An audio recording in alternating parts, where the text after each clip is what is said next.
Sejarah asal mula tembang Macapat sampai saat ini masih ditelusuri oleh para ahli sastra dan budaya Jawa. Ada yang berpendapat tembang Macapat diciptakan oleh Prabu Dewa Wasesa atau Prabu Banjaran Sari di Sigalu tahun 1279 Masehi. Pendapat lain mengatakan bahwa Macapat tidak hanya diciptakan oleh satu orang, tetapi oleh beberapa orang wali dan bangsawan. Para pencipta itu antara lain adalah Sunan Giri Kedaton, Sunan Giri Prapan, Sunan Bonang, Sunan Gunung Jati, Sunan Muryapada, Sunan Kalijaga, Sunan Derajat, Sunan Kudus, Sunan Geseng, Sunan Majagung, Sultan Pajang, Sultan Adi Eru Cakra, dan Adipati Nata Praja. Pada zaman ajaran Islam masuk ke Tanah Jawa, para wali sanga menggunakan tembang Macapat sebagai media dakwah dalam mengembangkan agama Islam di Pulau Jawa. Syair-syair yang terkandung di dalam tembang Macapat banyak menyiratkan nilai-nilai yang diajarkan dalam Al-Quran.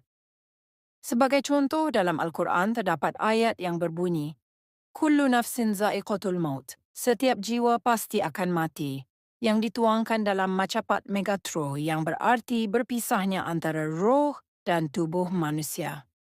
Dalam tembang Macapat Megatro yang bermakna kematian, banyak disampaikan pesan agar setiap orang selalu berbuat amal kebaikan sebagai bekal kehidupan di akhirat nanti. Jenis dan makna Macapat. Macapat memiliki jenis yang beragam yang jumlahnya 11. Masing-masing memiliki makna yang mendalam, menggambarkan perjalanan hidup manusia. 1. Macapat Mas Kumambang. Jenis Macapat pertama adalah Mas Kumambang. Ini diartikan sebagai janin, karena menggambarkan awal perjalanan hidup manusia yaitu dalam bentuk janin. Mas Kumambang berasal dari dua kata, yaitu mas yang berarti emas dan kumambang yang berarti mengambang. Artinya, Mas Kumambang adalah sesuatu yang berharga bagi orang tua, anak, namun masih bergantung di rahim ibu. Kumambang. Karakter dalam tembang Mas Kumambang umumnya berupa kesedihan, belas kasih, dan kesusahan. 2. Mijil. Macapat kedua bernama Mijil, yang berasal dari kata wijil yang artinya keluar. Tembang ini menandai kelahiran janin dari rahim sang ibu. Tembang Mijil umumnya mengandung makna kasih sayang, pengharapan, prihatin, dan cinta. Wijil juga sering dijadikan media untuk menasihati dan memberikan pengajaran luhur kepada manusia. 3. Sinom. Sinom merupakan jenis tembang Macapat ketiga yang menggambarkan masa muda. Sinom berarti isi enom atau masih muda. Tembang sinom umumnya berisi tentang keindahan masa muda. Selain juga berisi nasihat terkait pentingnya menggunakan masa muda dengan sebaik-baiknya. 4. Kinanti. Berikutnya adalah kinanti, atau dalam ejaan Jawa ditulis kinanti, yang berarti tuntunan atau bimbingan. Tembang kinanti ini berisi tentang kehidupan seorang anak yang membutuhkan tuntunan orang tua dalam menjalani kehidupan. 5. Asmarandana. Tembang Macapat jenis kelima adalah Asmarandana.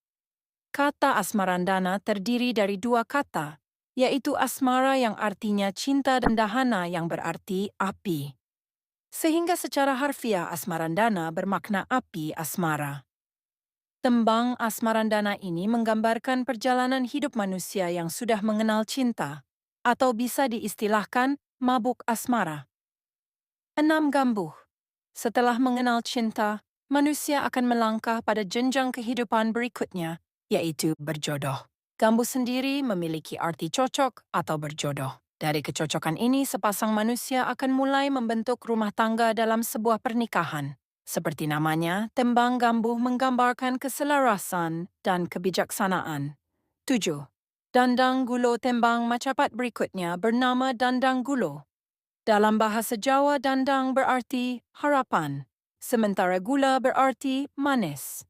sehingga tembang dandang gula bermakna berhara sesuatu yang indah sebagai buah dari pernikahan. Tembang dandang gula menjadi tembang macapat yang paling banyak barisnya iaitu 10 gatra. 8. Durma. Berikutnya adalah durma. Tembang ini berasal dari kalimat munduring tata krama atau berkurangnya tata krama. Tembang durma berisi tentang keburukan sifat manusia, seperti amarah, berontak, sombong angkuh, suka mengumbar hawa nafsu, dan sebagainya. 9. Pangkur. Jenis macapat selanjutnya adalah pangkur.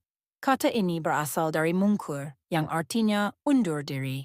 Tembang pangkur menggambarkan kondisi manusia yang semakin menua dan mengalami kemunduran fisik. Sebagaimana fungsinya, tembang pangkur biasanya berisi tentang nasihat kehidupan untuk menjauhi hawa nafsu dan angkara murka. 10th Megatrue. Jenis tembang macapat yang ke-10 adalah Megatrue, yang berasal dari dua kata yaitu megat dan ruh. Megat berarti pisah, sedangkan ruh berarti nyawa. Sehingga megatruh menggambarkan kondisi ketika manusia meninggal dunia. Umumnya tembang megatruh berisi nasihat agar manusia mempersiapkan diri dengan bekal untuk hidup di alam baka. 11. Pucung. Tembang macapat terakhir adalah pucung. Tembang ini berisi tentang tahap terakhir kehidupan manusia, yaitu saat dikafani dan dikuburkan. Pucung atau pocong dimaknai sebagai orang meninggal yang sudah berada di alam kubur. Tembang pucung umumnya menggambarkan hal lucu yang berisi tebak-tebakan untuk menghibur hati. Meski demikian, makna yang terkandung dalam tembang pucung sangat dalam dan bijak untuk menyelaraskan kehidupan manusia, alam, lingkungan dan Tuhan.